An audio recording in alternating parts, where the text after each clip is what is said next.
आप आइए, भगवान शंकर के सबसे प्रिय बेटे कौन है? गणपति। अब आपने कभी सोचा कि भगवान गणपति का जो स्वरूप है, मनुष्य का शरीर है, हाथी का सर है, चूहे की सवारी है, यह संयोजन कुछ विचित्र सा नहीं लगता? और उसके बाद भी आपने जब भी देखा होगा तो गणपति की सूंड सीधी नहीं है, घूमी हुई सूंड है। और एक ही दांत क्यों है? हाथी के तो 2 दांत होते हैं। अच्छा, अगर एक दांत भी है तो एक दांत तोड़ के हाथ में क्यों लिया हुआ है? एक ही दांत बनाते। ऐसा नहीं है, वास्तविकता जानते क्या? और वो है क्या? आपके महाराष्ट्र में अष्टविनायक हैं। आज मुझे भी राजनांदगांव में अष्टविनायक में से एक विनायक के दर्शन का सौभाग्य मिला। तो 8 ही विनायक क्यों हैं? 7 या 9 क्यों नहीं? आजकल ऐसी तो तर्क करते हैं ना, लेफ्ट लिबरल, और कई बार हमारी युवा पीढ़ी भी उसी में प्रभाव में आ जाती है। उसका कारण जानते क्या है? चाहे भगवान शिव हो या भगवान गणेश हो, उनका पूरा का पूरा जो स्वरूप है ना, वो हमारी चेतना के एक बहुत गहन स्वरूप का प्रकटीकरण है, और वो कॉन्शियसनेस का एक शिक्षा देता है, एलिवेशन ऑफ कॉन्शियसनेस का। भगवान गणेश जी के 8, जानते हैं अष्टविनायक क्यों है? वो 8 सिद्धियों के देवता है। अणिमा, महिमा, गरिमा, लघिमा, प्राप्ति, प्रकाम, ईश्वरत्व, वशिष्ठ, 8 सिद्धियां हैं, इसलिए अष्टविनायक है। हर विनायक का स्वरूप एक एक सिद्धि देता है। और मनुष्य का शरीर और हाथी का सर क्यों है?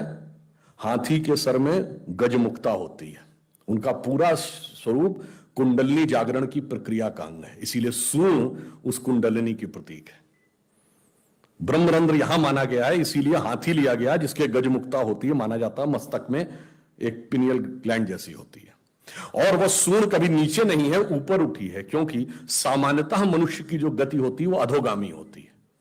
यानी अगर व्यक्ति को अकेला छोड़ दिया जाए, नियम कानून समाज के बंधन ना हो, तो वो पाश्विक प्रवृत्तियों की तरफ भागता है, यानी चाहेगा जबरदस्ती सब कब्जा कर लो। यह है अधोगामी प्रवृत्ति।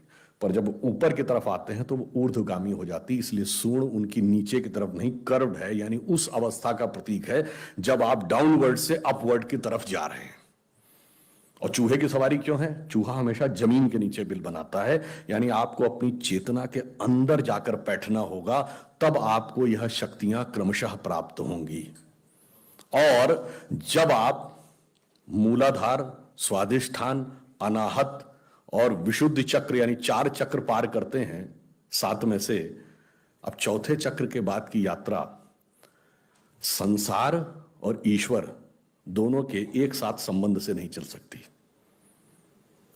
अब एक के साथ संबंध विच्छेद करना पड़ता है, इसीलिए हाथी के 2 दांत हैं, मगर उस स्टेज के आगे की यात्रा एक ही दांत, और वो दांत तोड़ा हुआ है दूसरा, यानी संसार से संबंध विच्छेद। अब आगे द्वैत से नहीं अद्वैत से चलेगा, तब ब्रह्मरंध्र में वह प्राप्त होगा। ये गणपति के इस विराट स्वरूप का दार्शनिक अर्थ है कि क्यों वो 8 की संख्या है, क्यों उन्होंने सूंड है, सूंड क्यों ऊपर उठी हुई है। यानी वो दर्शाता है कि अगर हमें अपनी चेतना का विस्तार करना है तो हम किस रूप में कर सकते हैं। भगवान ने वह हमें प्रतीक बताया है। अब बताइए, जब 1854 में न्यूयॉर्क हेराल्ड ट्रिब्यून में कार्ल मार्क्स लिखते थे कि the destruction of Indian society is painful but pleasurable also, उन्होंने लिखा था, हिंदू जाति चाहे कितनी समृद्ध क्यों ना हो, पर जो नंदी, बैल, बंदर, हनुमान या इनको पूजती है वो इसी लायक थी कि उसके ऊपर हुकूमत की जाए। कोई एलिफेंट गॉड कहता है, कोई मंकी गॉड कहता है। मेरे भाई, वो एलिफेंट गॉड नहीं है, उसके समझने लायक जितनी बड़ी बुद्धि चाहिए वो तुम्हारे पास नहीं है, इसलिए तुम नहीं समझ पा रहे हो कि उस एलिफेंट गॉड का मतलब क्या है। तो हम मूर्ख नहीं थे। कौन मूर्ख था? मार्क्स के पास वो क्षमता नहीं थी कि वो हनुमान जी का अर्थ समझ सकें, शिव जी का अर्थ समझ सकें और गणपति का अर्थ समझ सकें। ये मैंने इसलिए आपको बताया कि ये चीजें किस ढंग से आपस में इंटरकनेक्टेड हैं, कि आपको किसी भी चीज में आगे बढ़ना है तो कहां पे साइंस है और कहां पे संस्कृति है, कहां पे धर्म है, इस बात का कहीं पर हमारे यहां, जिसे कहते नहीं है कि इंटरडिसिप्लिनरी ट्रांजिशन, जब आप एडवांस स्टेज पे चले आते। अमेरिका में क्या होता है कि आप इंजीनियरिंग में करने के बाद भी मेडिकल में पीएचडी कर सकते हैं, जब आप एक हाईएस्ट नॉलेज के लेवल पे चले जाते हैं तो अब इंटरमीडिएटरी ट्रांजिशन पॉसिबल होता है, वो वहां पर हमारे यहां दिखाई पड़ता है। अब मैं आपको ये बताना चाहता हूं कि ये मैंने सिर्फ एक उदाहरण इसलिए बताया कि कभी कभी हमारे मन में या कई बार मन में संशय रहता, हमें समझ नहीं आता। अभी देखिए मधुराष्टक बोला जा रहा था, तो आपने कभी सोचा कि हम राधा कृष्ण क्यों कहते हैं?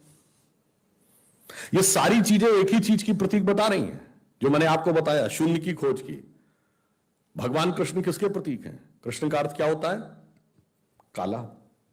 जब आप ध्यान लगाते हैं आपकी आंखों के सामने क्या होता है? काला।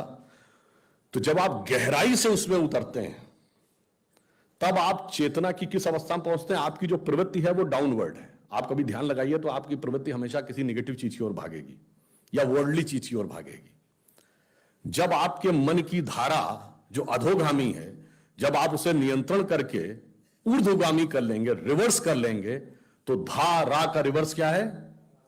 बस यही राधा कृष्ण का संयोग है। और इसीलिए कई बार आपसे लोग व्यर्थ के प्रश्न पूछते होंगे कि ये 10,000 गोपियां क्यों थी भगवान कृष्ण के? तुमसे कहिए 10,000 नहीं थी, 16,108 थी, क्योंकि 16,108 वेद में ऋचाओं की संख्या है। और यह दर्शाता है कि किसी एक ऋचा को माध्यम बनाकर आप गहराई से अंतर चेतना में उतरेंगे तो उसी ब्रह्मानंद की अनुभूति करेंगे जो दूसरी ऋचा के साथ दूसरे व्यक्ति को उसी ब्रह्मानंद की अनुभूति होगी। और ये बात मैं ऐसे ही नहीं कह रहा हूं, अभी सूरदास का पद मूले जी के उस प्रस्तुतिकरण में कहा गया। सूरदास ने लिखा है, वेद ऋचा भई गोपिका हरिसो कियो विहार।